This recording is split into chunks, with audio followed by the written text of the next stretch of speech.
Une vie de Guy de Maupassant. Biographie de l'auteur. Il naît le 5 août 1850 au château de Miromesnil, près de Trouville-sur-Arc, en France, et meurt à l'âge de 42 ans, le 6 juillet 1893, dans le 16e arrondissement de Paris. Guy de Maupassant était passionné par la mer, et il travailla même brièvement au ministère de la Marine à Paris. Mais sa véritable passion était bien sûr l'écriture. Une passion qui a largement été encouragée par Gustave Flaubert, devenu son mentor. C'est au cours des années 1880 que Maupassant a été le plus productif et a connu son succès en publiant certains de ses ouvrages les plus célèbres comme Boule de Suif, Bel Ami ou Une vie. Pour Maupassant, le romancier doit susciter l'émotion en présentant la réalité simple et révéler la véritable nature de l'homme contemporain. Il rejette le roman romantique au profit d'un roman objectif et donc plus réaliste.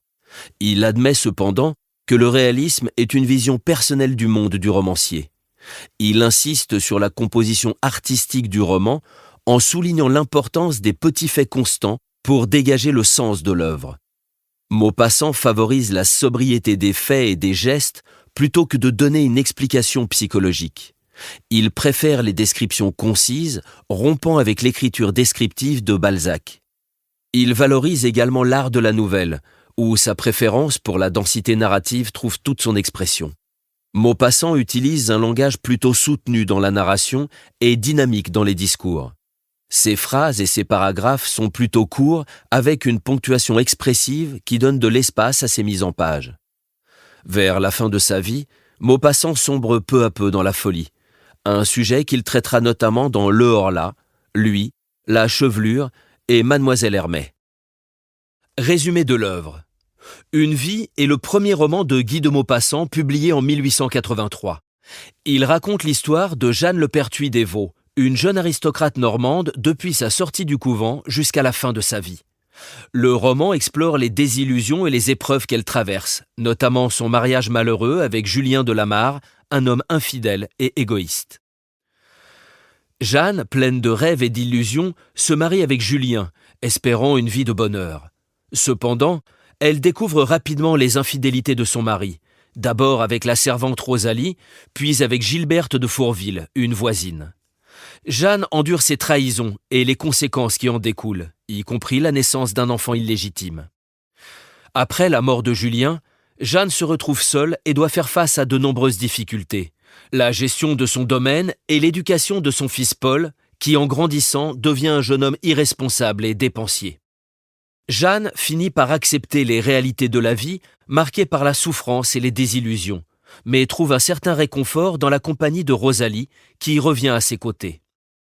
Le roman est une exploration poignante des thèmes de la désillusion, de la souffrance et de la résilience, avec un style réaliste et une attention particulière aux détails de la vie quotidienne.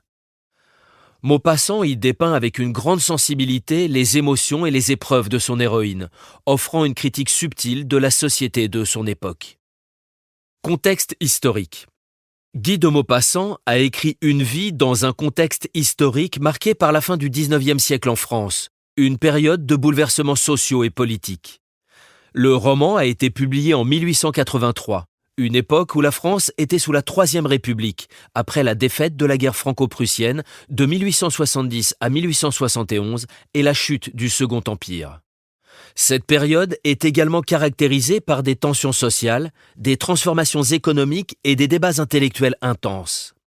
Maupassant, influencé par ses mentors Gustave Flaubert et Émile Zola, s'inscrit dans le mouvement réaliste et naturaliste, cherchant à dépeindre la réalité de la vie quotidienne avec une grande précision et sans idéalisation. Une vie reflète cette approche en explorant les thèmes de la désillusion, de la condition féminine et des contraintes sociales, tout en mettant en scène des personnages issus de la bourgeoisie et de la petite noblesse normande, région natale de l'auteur. Le roman a été bien accueilli et a connu un succès commercial important, avec 25 000 exemplaires vendus en moins d'un an. Il a également été salué par des figures littéraires de l'époque, comme Léon Tolstoï, qui a qualifié Une vie de roman de premier ordre. Contexte personnel. Guy de Maupassant a écrit Une vie en 1883, et ce roman marque un tournant important dans sa carrière littéraire. À cette époque, Maupassant est déjà reconnu pour ses talents de nouvelliste, notamment grâce au succès de Boule de Suif en 1880. Cependant, Une vie est son premier roman, et il y consacre 6 années de travail. Sur le plan personnel, Maupassant traverse une grande productivité littéraire, mais aussi des troubles de santé. Il souffre de la syphilis, une maladie qu'il a contractée dans sa jeunesse et qui affecte progressivement sa santé mentale et physique. Ses troubles visuels et ses migraines récurrentes commencent à se manifester sérieusement, ce qui le pousse à consulter divers médecins et à suivre des cures thermales. Maupassant est également marqué par la mort de son mentor Gustave Flaubert en 1880, un événement qui le laisse profondément affecté. Flaubert avait joué un rôle crucial dans sa formation littéraire et sa disparition laisse Maupassant sans ce guide précieux. En termes de vie sociale, Maupassant est bien intégré dans les cercles littéraires parisiens. Il fréquente des écrivains comme Émile Zola et les membres du groupe Médan, un cercle littéraire, bien qu'il maintienne une certaine indépendance par rapport au mouvement littéraire de l'époque, comme le naturalisme. Enfin, Maupassant connaît une certaine stabilité financière grâce à ses publications et aux droits d'auteur, ce qui lui permet de mener une vie relativement confortable et de se consacrer pleinement à l'écriture. Il achète une maison à Étretat, la Guillette, où il passe beaucoup de temps à écrire et à recevoir des amis. En résumé, au moment de l'écriture de Une vie, Guy de Maupassant est un écrivain en pleine ascension, mais il est aussi confronté à des défis personnels liés à sa santé et à la perte de figures importantes dans sa vie. Ces éléments contribuent à la profondeur et au réalisme de son œuvre qui explore les thèmes de la désillusion et de la condition humaine. Les personnages. Jeanne Le Pertuis des Vaux. C'est la protagoniste du roman. Elle est décrite comme une jeune femme rêveuse et sensible qui aspire à une vie idyllique et pleine de bonheur. Elle est souvent en proie à des désillusions et des souffrances au fur et à mesure que ses rêves se heurtent à la réalité. Jeanne traverse de nombreuses épreuves tout au long du roman, de son mariage à ses désillusions conjugales et familiales. Julien de Lamare, c'est le mari de Jeanne. Il est décrit comme séduisant, mais aussi égoïste et infidèle. Son comportement et ses actions causent beaucoup de souffrance à Jeanne. Julien incarne la désillusion amoureuse de Jeanne, trahissant ses espoirs et ses attentes de bonheur conjugal. La baronne Adélaïde Le Pertuis des Vaux.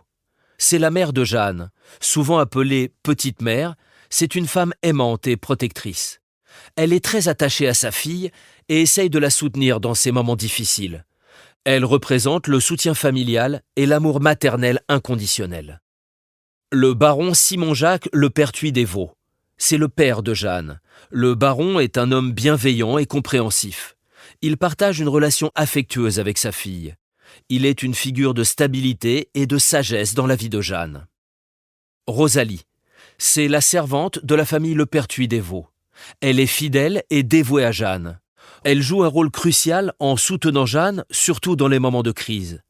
Elle devient une figure maternelle et protectrice pour Jeanne. Rosalie joue un rôle crucial dans l'histoire, puisqu'elle est l'une des maîtresses de Julien, mais elle reviendra soutenir Jeanne, surtout dans les moments de crise. Elle devient une figure maternelle et protectrice. Paul de Lamare, c'est le fils de Jeanne et Julien. Il est décrit comme un enfant fragile et souvent malade. Paul représente à la fois l'espoir et la source de nouvelles préoccupations pour Jeanne.